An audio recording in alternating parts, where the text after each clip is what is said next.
আসসালামু আলাইকুম প্রিয় প্রবাসী ভাইয়ারা, আশা করি সকলে ভালো আছেন, সুস্থ আছেন। আলহামদুলিল্লাহ, বাংলাদেশের পরিস্থিতি আস্তে আস্তে খুব সুন্দরভাবে শান্ত হইতেছে। এজন্য আল্লাহ তাআলার শুকরিয়া আদায় করি, আলহামদুলিল্লাহ। তো প্রবাসী ভাইয়ারা, আসলে ছাত্র ভাইদের অনেক রক্তের বিনিময়ে, অনেক শহীদের বিনিময়ে বাংলাদেশ আজকে এই অবস্থানে এসেছে।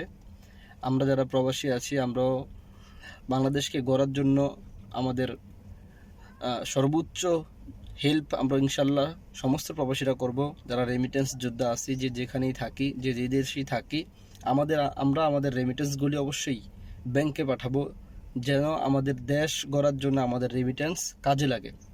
সেই সাথে বাংলাদেশের যেই সমস্ত জায়গায় লুট, তারপরে আগুন দেওয়া হইতেছে, ভাঙচুর করা হইতেছে বাজারঘাট, এই সমস্ত কাজ থেকে আমরা সকলেই বিরত থাকবো, যে সমস্ত ভাইয়েরা আছি। আর আমরা বেশি বেশি দোয়া করতে থাকবো।